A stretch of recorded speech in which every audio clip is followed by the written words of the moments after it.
नमस्कार दोस्तों, आपका स्वागत है हमारे स्टोरी पॉडकास्ट में। चलिए शुरू करते हैं कहानी। गबन भाग 5। लेखक मुंशी प्रेमचंद। शतरंज की बदौलत उसका कितने ही अच्छे अच्छे आदमियों से परिचय था, लेकिन वह संकोच और डर के कारण किसी से अपनी स्थिति प्रकट न कर सकता था।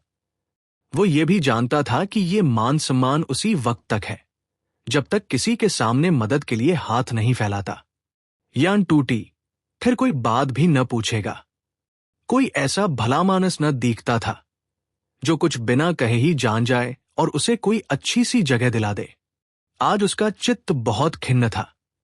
मित्रों पर ऐसा क्रोध आ रहा था कि एक एक को फटकारे और आए तो द्वार से दुत्कार दे। अब किसी ने शतरंज खेलने को बुलाया तो ऐसी फटकार सुनाऊंगा कि बच्चा याद करेंगे। मगर वह जरा गौर करता तो उसे मालूम हो जाता कि इस विषय में मित्रों का उतना दोष न था जितना खुद उसका। कोई ऐसा मित्र न था जिससे उसने बड़बड़ कर बातें न की हों। ये उसकी आदत थी। घर की असली दशा को वह सदैव बदनामी की तरह छिपाता रहा, और ये उसी का फल था कि इतने मित्रों के होते हुए भी वो बेकार था। वो किसी से अपनी मनोव्यथा न कह सकता था, और मनोव्यथा सांस की भांति अंदर घुटकर असह्य हो जाती है। घर में आकर मुंह लटकाए हुए बैठ गया। जागेश्वरी ने पानी लाकर रख दिया और पूछा, आज तुम दिन भर कहाँ रहे? लो हाथ मुंह धो डालो। रमा ने लोटा उठाया ही था कि जालपा ने आकर उग्र भाव से कहा, मुझे मेरे घर पहुंचा दो इसी वक्त। रमा ने लोटा रख दिया और उसकी ओर इस तरह ताकने लगा मानो उसकी बात समझ में न आई हो। जागेश्वरी बोली, भला इस तरह कहीं बहू बेटियां विदा होती हैं? कैसी बात कहती हो? बहू? जालपा, मैं उन बहू बेटियों में नहीं हूं। मेरा जिस वक्त जी चाहेगा जाऊंगी, जिस वक्त जी चाहेगा आऊंगी। मुझे किसी का डर नहीं है। जब यहां कोई मेरी बात नहीं पूछता तो मैं भी किसी को अपना नहीं समझती। सारे दिन अनाथों की तरह पड़ी रहती हूं, कोई झांकता तक नहीं। मैं चिड़िया नहीं हूं जिसका पिंजरा दाना पानी रखकर बंद कर दिया जाए। मैं भी आदमी हूं। अब इस घर में मैं क्षण भर न रुकूंगी। अगर कोई मुझे भेजने न जाएगा तो अकेली चली जाऊंगी। राह में कोई भेड़िया नहीं बैठा है जो मुझे उठा ले जाएगा, और उठा भी ले जाए तो क्या गम, यहां कौन सा सुख भोग रही हूं। रमा ने सावधान होकर कहा, आखिर कुछ मालूम भी तो हो। क्या बात हुई? जालपा, बात कुछ नहीं हुई। अपना जी है, यहां नहीं रहना चाहती। रमानाथ, भला इस तरह जाओगी तो तुम्हारे घरवाले क्या कहेंगे? कुछ ये भी तो सोचो। जालपा, ये सब कुछ सोच चुकी हूं और ज्यादा नहीं सोचना चाहती। मैं जाकर अपने कपड़े बांधती हूं और इसी गाड़ी से जाऊंगी। ये कहकर जालपा ऊपर चली गई। रमा भी पीछे पीछे ये सोचता हुआ चला कि इसे कैसे शांत करूं। जालपा अपने कमरे में जाकर बिस्तर लपेटने लगी कि रमा ने उसका हाथ पकड़ लिया और बोला, तुम्हें मेरी कसम, जो इस वक्त जाने का नाम लो। जालपा ने त्योरी चढ़ाकर कहा, तुम्हारी कसम की हमें कुछ परवाह नहीं है। उसने अपना हाथ छुड़ा लिया और फिर बिछावन लपेटने लगी। रमा खिसियाना सा होकर एक किनारे खड़ा हो गया। जालपा ने बिस्तरबंद से बिस्तर को बांधा और फिर अपने संदूक को साफ करने लगी।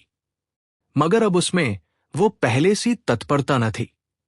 वो बार बार संदूक बंद करती और खोलती। वर्षा बंद हो चुकी थी।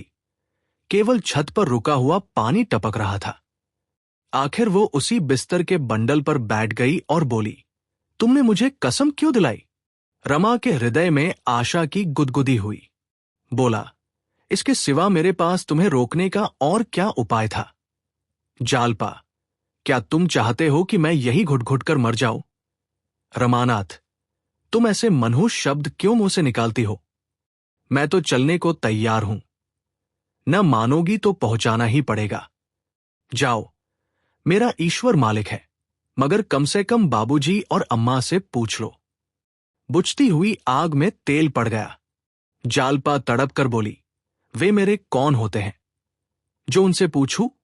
रमानाथ, कोई नहीं होते। जालपा, कोई नहीं, अगर कोई होते तो मुझे यूं न छोड़ देते। रुपए रखते हुए कोई अपने प्रियजनों का कष्ट नहीं देख सकता। ये लोग क्या मेरे आंसू न पोंछ सकते थे? मैं दिन के दिन यहां पड़ी रहती हूं। कोई झूठों भी पूछता है, मोहल्ले की स्त्रियां मिलने आती हैं। कैसे मिलूं? ये सूरत तो मुझसे नहीं दिखाई जाती। न कहीं आना, न जाना, न किसी से बात, न चीत। ऐसे कोई कितने दिन रह सकता है? मुझे इन लोगों से अब कोई आशा नहीं रही।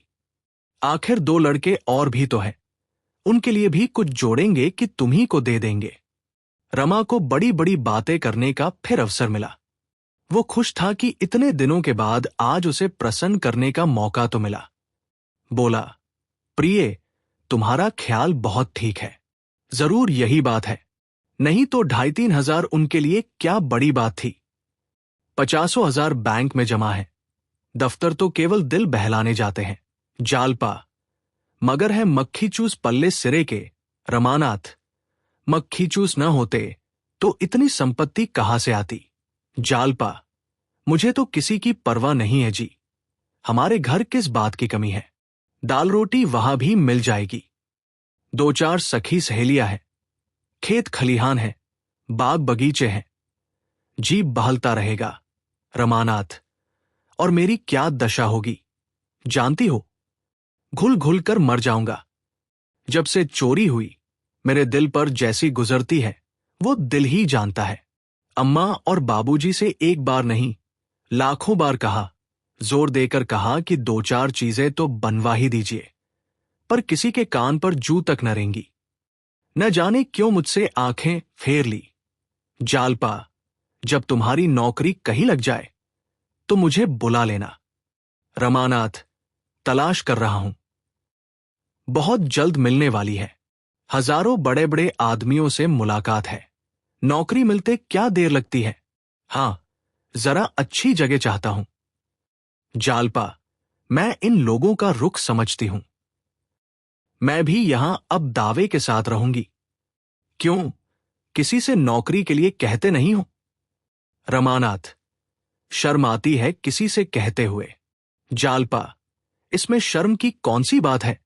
कहते शर्म आती हो तो खत लिख दो। रमा उछल पड़ा। कितना सरल उपाय था और अभी तक ये सीधी सी बात उसे न सूझी थी। बोला, हां, ये तुमने बहुत अच्छी तरकीब बतलाई। कल जरूर लिखूंगा। जालपा, मुझे पहुंचाकर आना तो लिखना। कल ही थोड़े लौट आओगे। रमानाथ, तो क्या तुम सचमुच जाओगी? तब मुझे नौकरी मिल चुकी और मैं खत लिख चुका। इस वियोग के दुख में बैठकर रोऊंगा कि नौकरी ढूंढूंगा? नहीं, इस वक्त जाने का विचार छोड़ो। नहीं, सच कहता हूं, मैं कहीं भाग जाऊंगा। मकान का हाल देख चुका। तुम्हारे सिवा और कौन बैठा हुआ है जिसके लिए यहां पड़ासड़ा करूं? हटो तो जरा, मैं बिस्तर खोल दूं। जालपा ने बिस्तर पर से जरा खिसक कर कहा, मैं बहुत जल्द चली आऊंगी। तुम गए और मैं आई। रमा ने बिस्तर खोलते हुए कहा, जी नहीं, माफ कीजिए, इस धोखे में नहीं आता। तुम्हें क्या, तुम तो सहेलियों के साथ विहार करोगी, मेरी खबर तक न लोगी और यहां मेरी जान पर बनाएगी। इस घर में फिर कैसे कदम रखा जाएगा? जालपा ने एहसान जताते हुए कहा, आपने मेरा बंधा बंधाया बिस्तर खोल दिया, नहीं तो आज कितने आनंद से घर पहुंच जाती। शहजादी सच कहती थी, मर्द बड़े टोन्हे होते हैं। मैंने आज पक्का इरादा कर लिया था कि चाहे ब्रह्मा भी उतर आए, पर मैं न मानूंगी।